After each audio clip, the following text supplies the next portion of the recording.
Today is the 27th day of Tammuz, the 28th. No, it's the 27th. I'm right. Birthday, yeah. 27th. Oh, man. Yeah.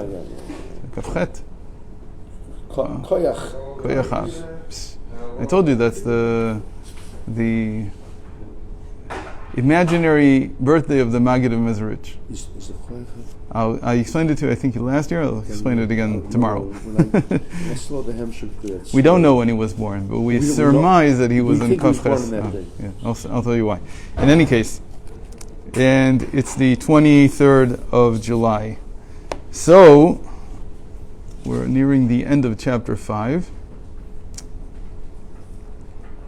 We explained the soul yesterday. That was the last thing we did in comparison to Hashem.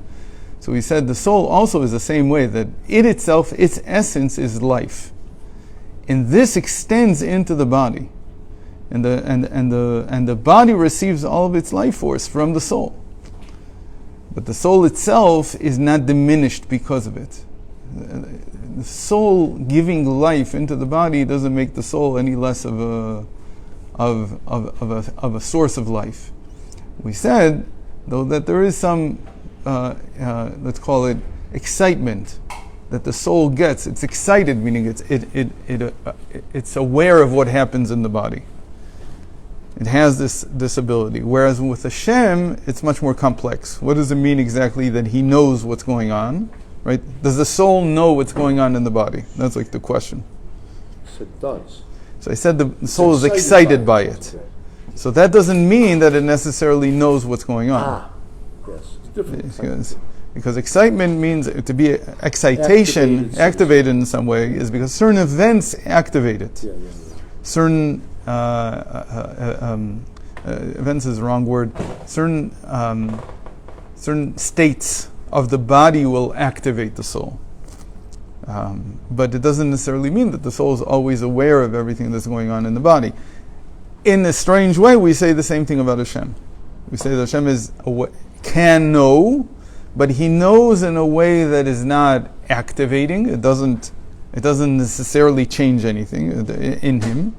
And here we're not talking about Hashem changing as is. We're talking about even His giving the life itself is not, that level is not even affected.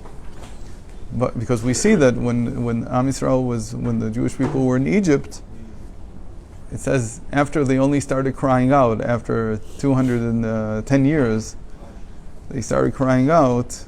Not really there, it's 170 years. It was 40 years before Moshe showed up, or it was the beginning of, or when Miriam was born, so it was 86 years before the Exodus.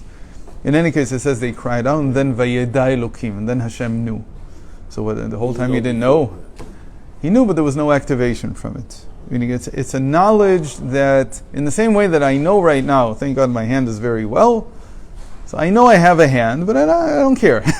I'm not looking at it. I'm not aware of it. Until it hurts. Yeah, but when it hurts, then suddenly there's excitation. Oh, wait a minute, now there's something going on. So by the soul, there's a very similar thing.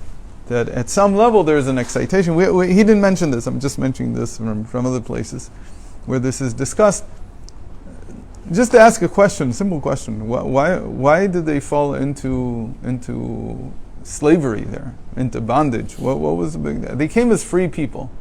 How did they suddenly find themselves enslaved and unable to leave and subservient to Pharaoh? What happened exactly? So there's all kinds of stories, but the crux of it, especially the way Rav Usher Freund used to tell this, is that a person can think that he's serving Hashem and then discover after 70 years of life that I wasn't serving Hashem at all. In other words, when they came down to Egypt, they thought that this was the next stage in the evolution of the Jewish people. Jacob and his children came down, 70 souls. And they thought, here's the next stage. What's the next stage? That we served Hashem during the time of the patriarchs for 3 generations. How did they serve Hashem? Without any mitzvahs. They didn't have any service to do. What they did was that they were what we call merkava. They were a chariot to whatever Hashem wanted. So it's very hard to describe exactly what it is in a moment, but we call it self-nullification. That the person is he has no self. He's willing to go wherever Hashem leads him, wherever Hashem sends him. But there was no ordered service. Complete nullification. Right, they were in complete nullification, but there was no order to what they did. Right. Because there was no Hashem, no mitzvos. There was no book. Yeah. So they thought that when they came down to Egypt, at a certain level, even though it wasn't by a prophet exactly, so Jacob was told to go down and so on, they thought to a certain level that here we are receiving the service that we're supposed to have. They thought this was divine service. It's like people think that going to Manhattan, working on Wall Street is serving Hashem because I'm providing for my family, I'm doing this, I'm doing that. They think that it's it, but really it's not. And so when they woke up, they cried out to Hashem, and that's why when they came out, they were very keen to say Naaseh v'nishma. They woke up from this dream, so to speak. So we didn't get very far today, but